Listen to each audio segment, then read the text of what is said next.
ආයුබෝවන් කිරණ මංගල සේවයේ YouTube නාලිකාවට ඔබව ඉතා ආදරයෙන් පිළිගන්නවා. අද අපි ඔබට ගෙනාවේ මහනුවර දිස්ත්‍රික්කයෙන් ලැබුණු තවත් ඉතාමත් වටිනා උපාධිධාරී මනාල මහතෙකුගේ යෝජනාවක්. මේ යෝජනාවේ අංකය 5284. මේ මනාල මහතා සිංහල බෞද්ධ, වයස අවුරුදු 31ක් වෙනවා. ඒ වගේම උස අඩි 5යි අඟල් 6යි. ඔහු වෘත්තියෙන් ගුරුවරයෙක්. ඒ වගේම ඔහු උපාධිධාරියෙක් වන අතරම ඉංග්‍රීසි ඩිප්ලෝමා පාඨමාලාවක්ද හැබෑර තිබෙනවා. තමන්ගේම කියා ස්ථිර නිවසක්ද මේ මහතාට තිබෙනවා. කිසි දිනක විවාහ වී නොමැති අවිවාහක මේ මහතා සාර්ථක යුගදිවියක් ආරම්භ කිරීමටයි මේ සූදානම් වෙන්නේ.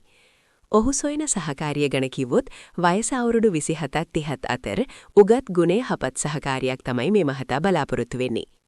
ඉතින් ඔබ මේ යෝජනාවට කැමති නම් හෝ මේ මහතාගේ දුරකථන අංකය ඇතුළු වැඩිදුර තොරතුරු දැනගන්න අවශ්‍ය නම් අපගේ කිරණ මංගල සේවය අමතන්න. අපගේ දුරකථන අංක 076 120 378. ඒ වගේම අපගේ අනිත් අංකය 071 451 346. අපව අමතන විට යෝජනා අංක 5284 බව පවසන්න අමතක කරන්න එපා. තවත් මෙවැනිම විශ්වාසවන්ත යෝජනා ඉක්මනින්ම නැරඹීමට අපගේ නාලිකාව සබ්ස්ක්‍රයිබ් කරන්න. ඔබට සුබ දවසක්.